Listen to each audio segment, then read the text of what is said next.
बुद्ध का जन्म।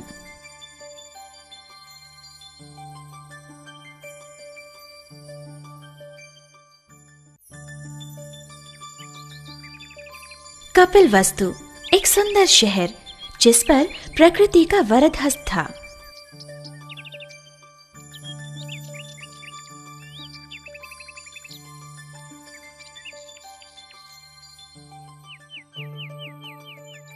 राजा शुद्धोदन उस देश के राजा थे।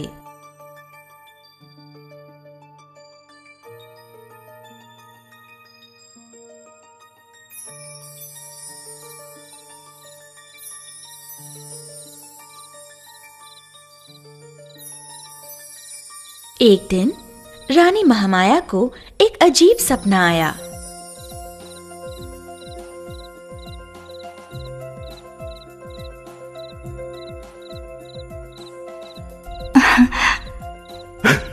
ये क्या है? रानी, रानी उठो। हाँ? क्या हुआ? क्या हुआ रानी? महाराज, मैंने एक बहुत अजीब लेकिन सुंदर अनुभव किया। एक सपना। आकाश से एक तेजस्वी प्रकाश हमारे महल में आया। उस प्रकाश से एक 4 दांतों वाला सफेद हाथी बाहर निकला और वो नृत्य करने लगा। उसने मुझे आशीर्वाद दिया और फिर उसी प्रकाश के रूप में उसने मेरे पेट में प्रवेश किया। महाराज, क्या अर्थ हो सकता है इस सपने का?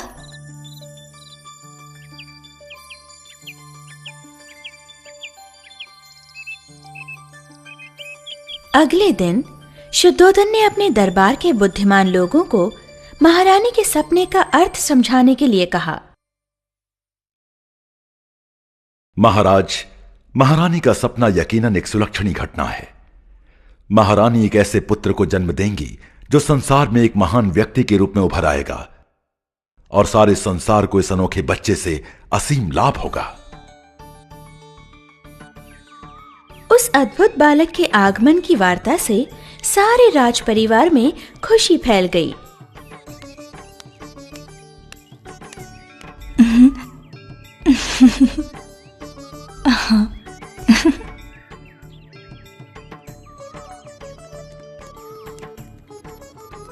परंपरा अनुसार महारानी अपने माता पिता के घर जाने के लिए निकल पड़ी। कुछ समय यात्रा करने के बाद वे लुम्बिनी नामक एक बागीचे में पहुंचे। रानी ने वहां पर कुछ देर विश्राम करने का निश्चय किया।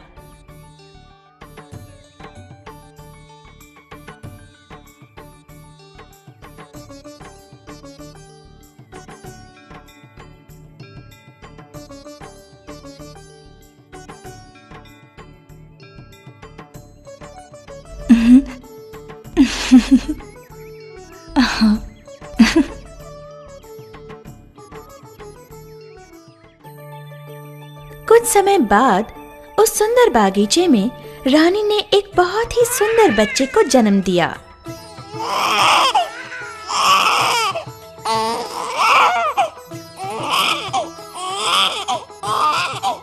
उस बच्चे को देखकर सभी आश्चर्यचकित हो गए। अपने जन्म के कुछ क्षणों बाद ही उस बच्चे ने चलना शुरू किया।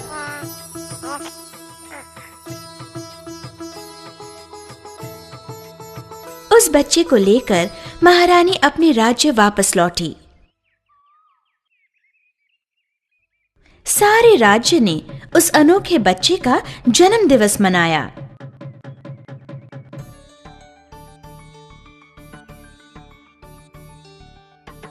अपने पुत्र का नाम शुद्धोदन ने सिद्धार्थ रखा। बच्चे के जन्म के समारोह में सारा राजमहल मशगूल था। तभी एक महान संत असीता वहां आ गए। वे एक वृद्ध सन्यासी थे जिन्होंने संसार के सारे सुख त्याग दिए थे और अकेले जंगल में अपना जीवन बिताना शुरू कर दिया था। राजदंपति ने उनका बहुत आदर और प्रेम से स्वागत और सम्मान किया। हे राजन, ये कोई सामान्य बच्चा नहीं है। इसका जन्म इस संसार पर राज करने के लिए हुआ है, एक राजा के रूप में नहीं बल्कि एक आध्यात्मिक गुरु के रूप में। नहीं, वो एक राजा के रूप में इस राज्य पर, इस संसार पर राज करेगा। वो कभी आध्यात्मिक नहीं बनेगा। सिर्फ यही नहीं महारानी, क्षमा करें, लेकिन आज से कुछ ही दिनों में आप इस मृत्युलोक को छोड़कर स्वर्गवासी हो जाएंगी। कौन है वहां पर? इस सन्यासी को बाहर निकालो। लेकिन जैसे असीता ने कहा था, महारानी का कुछ ही दिनों में स्वर्गवास हो गया। महारानी की बहन ने सिद्धार्थ की अपने बच्चे की तरह देखभाल की।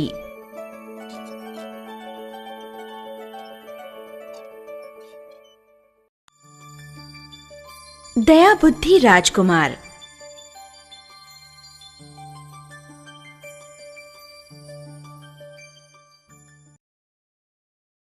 दिन गुजरते गए और सिद्धार्थ बड़ा होकर एक बुद्धिमान युवक बन गया।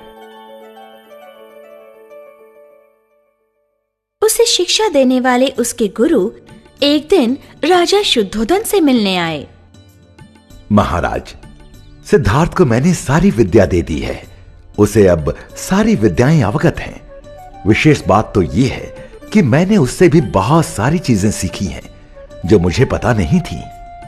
ये बात सुनकर शुद्धोधन को अपने पुत्र पर गर्व महसूस हुआ। सिद्धार्थ अन्य बच्चों जैसा नहीं था। वो कभी भी अपना समय खेलने में या दूसरे बच्चों से झगड़ा करने में व्यर्थ नहीं करता था। ज्यादा से ज्यादा समय वो अकेले रहना पसंद करता था। राजबागीचे में पशु पक्षियों के साथ खेलना उसे ज्यादा पसंद था।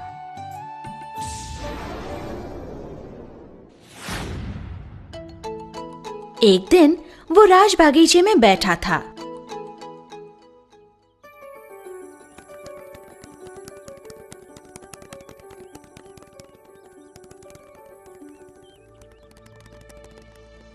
तभी अचानक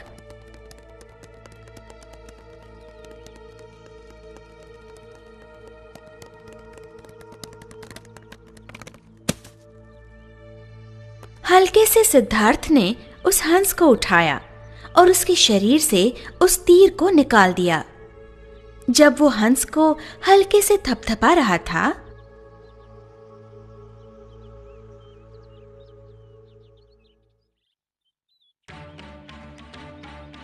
हे सिद्धार्थ, वो मेरा पक्षी है, दे दो मुझे। किसी भी जीवित प्राणी की हत्या नहीं करनी चाहिए, ये तो पाप है।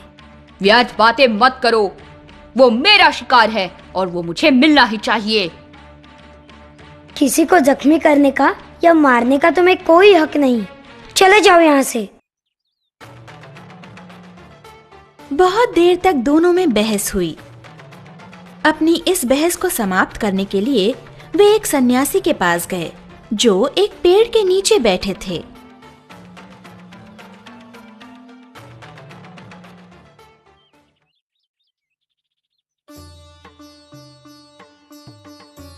बोलो बच्चों, तुम यहां क्यों आए हो? उन दोनों ने घटी हुई घटना उस सन्यासी को बताई।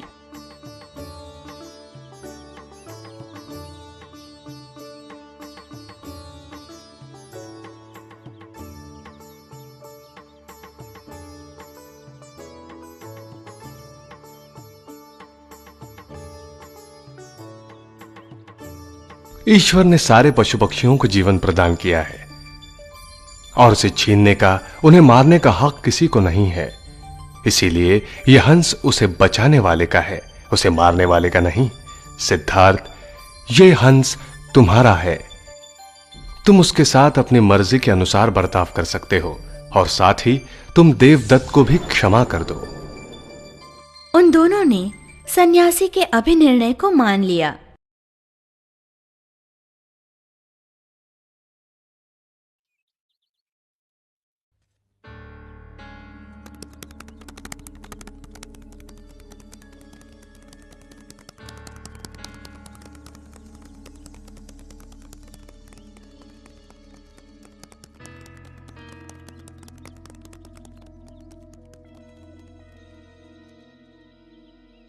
उन दोनों में सुलह करने वाला वो सन्यासी अचानक एक सांप में बदल गया और जंगल में चला गया। अनोखे दृश्य।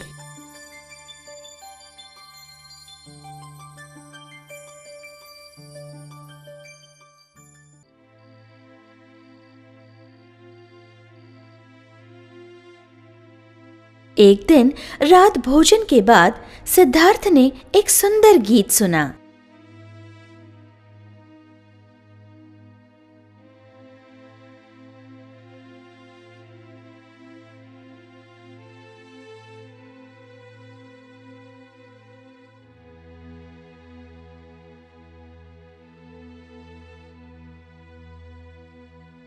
उस गीत में संसार की सुंदरता और सुंदर शहर में रहने वाले सुखी लोगों के बारे में बताया गया था।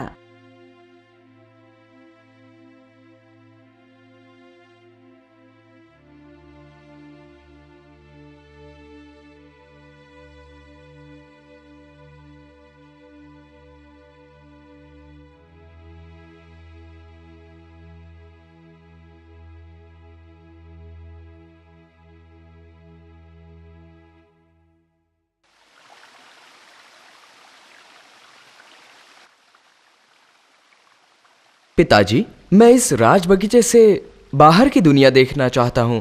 कृपया मुझे आज्ञा दीजिए। सुनो पुत्र, तुम बहुत दयालु हृदय के हो।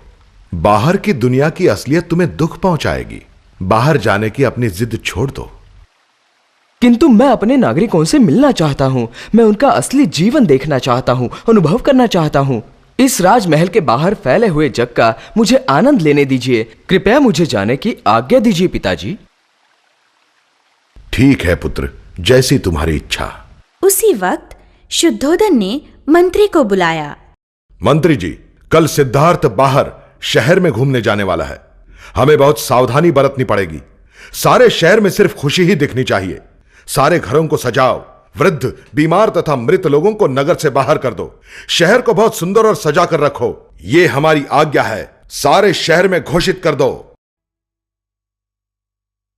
सुनो सुनो, कल राजकुमार सिद्धार्थ नगर में आने वाले हैं। उस समय सारे लोग अपने अपने घरों को सजा के रखे। राजकुमार के सामने कोई भी वृद्ध, बीमार या मृत आदमी नहीं दिखना चाहिए, वरना कड़ी सजा मिलेगी। ये राजा की आज्ञा है।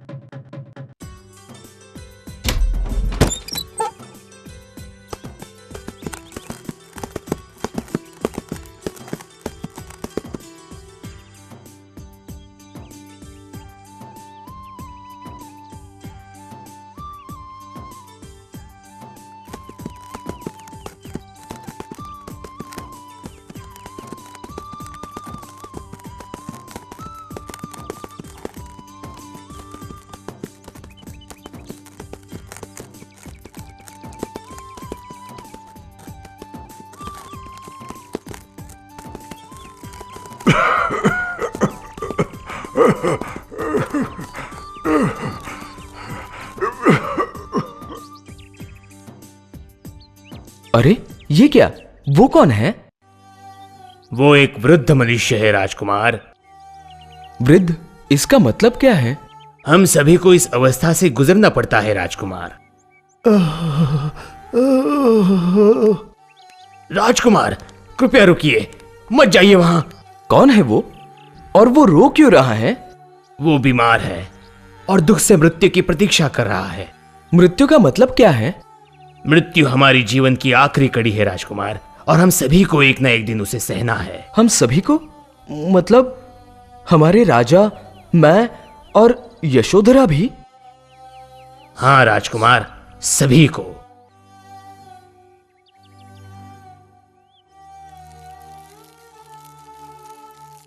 तो इसका मतलब यह हुआ कि यह शरीर, संपत्ति, राज्य, सगे संबंधी, सब कुछ जो आज तक मैंने पाया है, वो सब एक आभास है।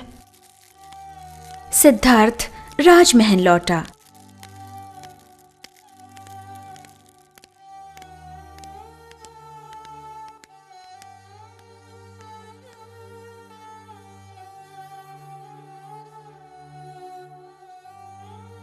लेकिन देखी हुई घटना के पश्चात उसका मन बहुत अस्वस्थ था। उसका मन सिर्फ सभी दुखों को नष्ट करने वाले उपाय खोजने में लगा रहा। एक रात एक अनोखी अनदेखी शक्ति ने सभी को गहरी नींद में सुला दिया और उसी वक्त सिद्धार्थ अपने घोड़े पर सवार होकर राजमहल से बाहर निकला। सिद्धार्थ ने जंगल की ओर प्रस्थान किया। विवाह।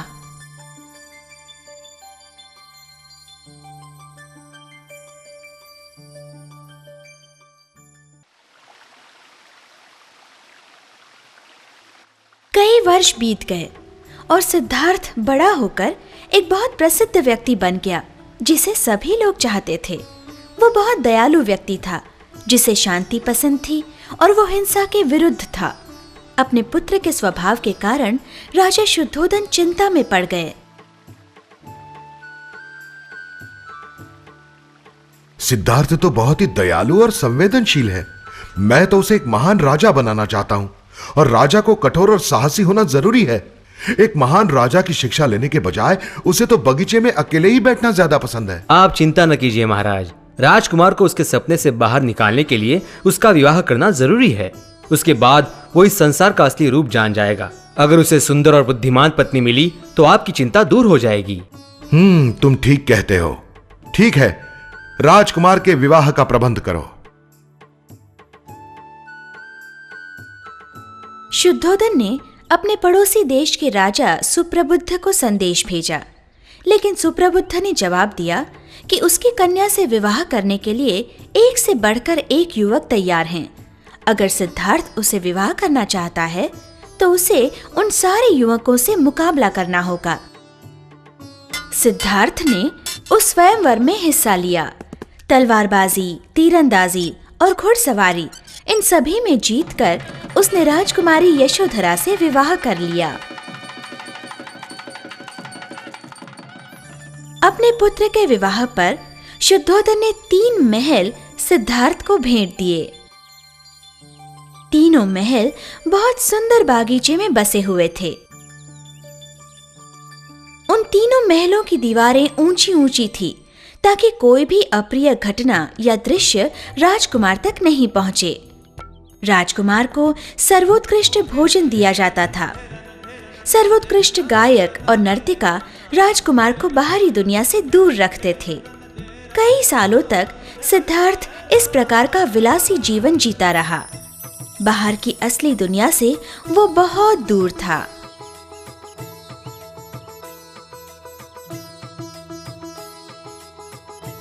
इसी तरह समय बीतता गया। सिद्धार्थ को एक सुंदर पुत्र का लाभ हुआ जिसका नाम राहुल रखा गया।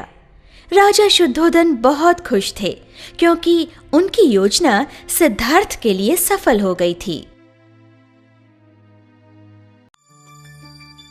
साक्षात्कार।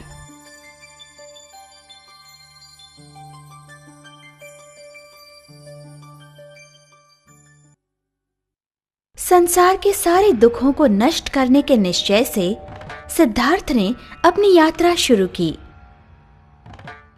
उसने अपना राजवेश, अलंकार, यहाँ तक कि अपने बाल भी निकाल दिए और एक सन्यासी के वेश में वो जंगल की ओर निकल पड़ा। रास्ते में वो कई सन्यासियों से मिला। दिन ऐसे ही गुजरते गए। सिद्धार्थ अब मगध राज्य के जंगल में पहुंचा। वहां वो एक सन्यासी आरदा से मिला और उनका शिष्य बन गया।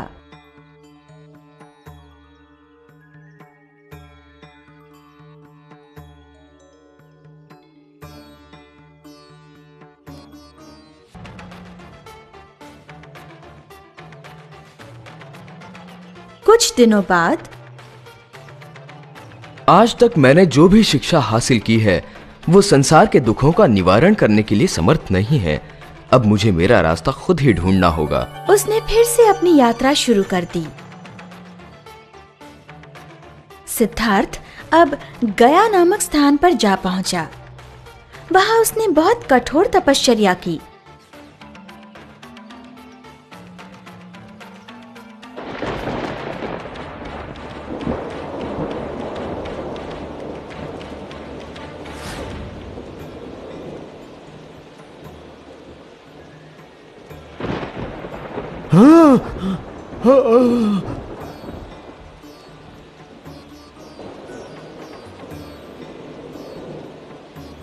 साल बिना कुछ खाए और बिना सोए उसने तप किया।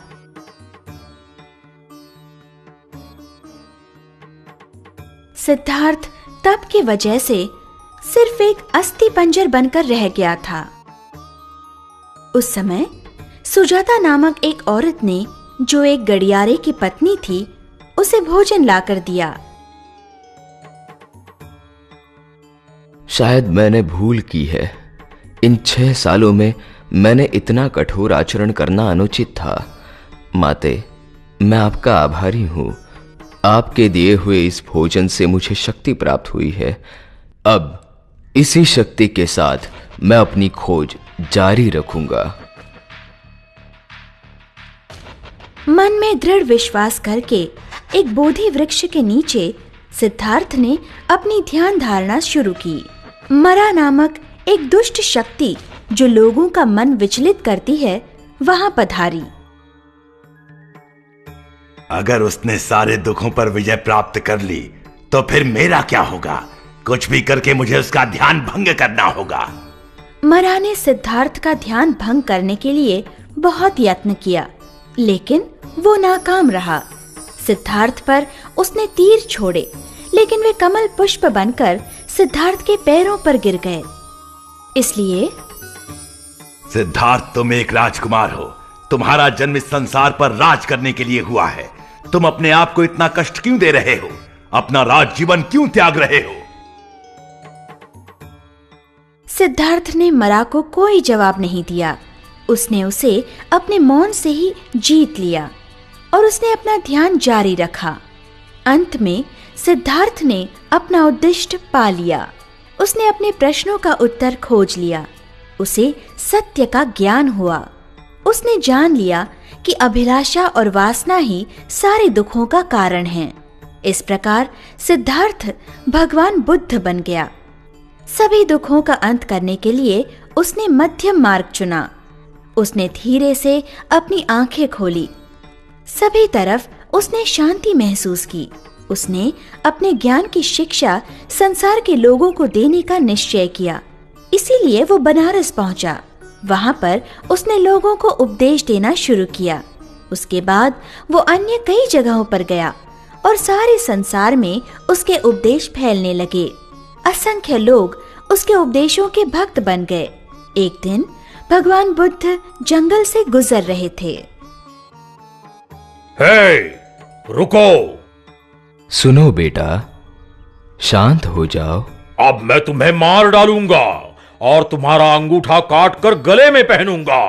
बेटा, तुम सभी लोगों के प्रति प्रेम पूर्ण आचरण क्यों नहीं रखते? बुद्ध ने उसे उपदेश करना शुरू किया और अंगुलीमाल ने उस उपदेशों द्वारा अंतिम सत्य जान लिया।